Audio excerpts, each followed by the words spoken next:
Dans cette vidéo, je vais présenter les différentes parties qui composent une page de l'application SIAC Tontine et comment se passe la navigation dans l'application. Lorsqu'un utilisateur se connecte à son compte, l'application affiche une page d'accueil qui est composée de 4 parties. En haut de l'écran, il y a à gauche un menu qui permet de sélectionner la langue d'affichage de l'application et à droite, un menu qui donne accès aux pages de gestion du profil et des utilisateurs que nous avons vu dans la vidéo précédente. Le menu latéral, à gauche de l'écran, présente les liens vers les différentes pages de gestion des données de l'application. Ce menu latéral est rétractable, ce qui permet d'agrandir la zone qui affiche le contenu de la page. Une zone de sélection en haut de l'écran indique à l'utilisateur sur quelle organisation et sur quel tool il est actuellement en train de travailler. Au centre de l'écran, enfin, on a la zone principale qui va afficher le contenu de la page en cours. L'application SIAC Tontine permet dans un compte de gérer plusieurs organisations et dans chaque organisation de gérer plusieurs tours. Dans la précédente vidéo d'introduction, nous avons défini ce qu'est un tour, c'est-à-dire une période de base dans le cycle de vie d'une tontine. Un utilisateur, à un moment donné, va toujours travailler sur une seule organisation et sur un seul tour. Ce choix se fait dans la zone de sélection, qui affiche donc en permanence l'organisation et le tour sélectionné. Dans cette zone de sélection, on peut modifier l'organisation courante en cliquant sur le bouton à côté du nom.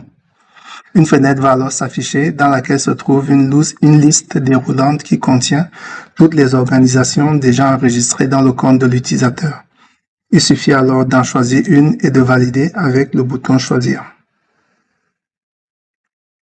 De la même façon, on peut modifier le tour courant en cliquant sur le bouton à côté du nom. Par défaut, aucun tour n'est sélectionné et la zone affiche la mention « Choisir un tour ».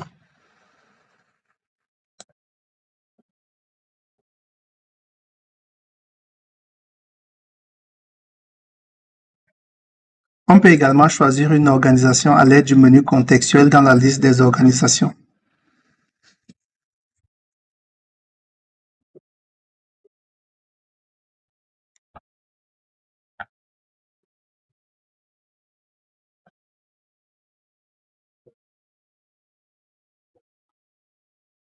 Et de la même manière, on peut choisir le tour courant à partir du menu contextuel de la liste des tours, à laquelle on accède à partir du menu Calendrier de la section Organisation dans le menu latéral.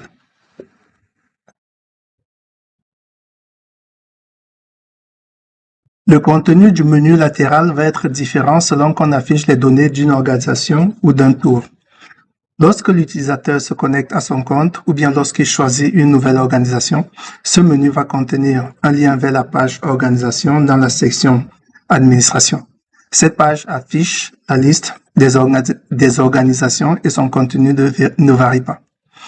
Ce menu contient ensuite des liens vers les pages Membres et Calendrier dans la section Organisation et des liens vers les pages Tontine, Charges et Caisse dans la section Finances. Le contenu de cette dernière page va varier car elles affichent uniquement les données de l'organisation courante, c'est-à-dire celle qui est indiquée dans la zone de sélection. Lorsque l'utilisateur choisit un tour,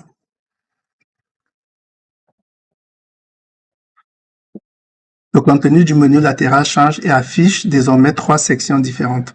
Dans la section Planning, on a des liens vers les pages Enrôlement et Finances où on va mettre en place le planning du tour. Dans la section Réunion, on a des liens vers les pages Séances, Paiement et Présence où on va saisir et visualiser les données des séances. Et dans la section Rapport, on a des liens vers les pages Séances et Tours qui afficheront respectivement les rapports de séances et les rapports de tours. Il y a également un bouton qui apparaît dans le menu principal, ici, et qui permet de revenir à la page des organisations.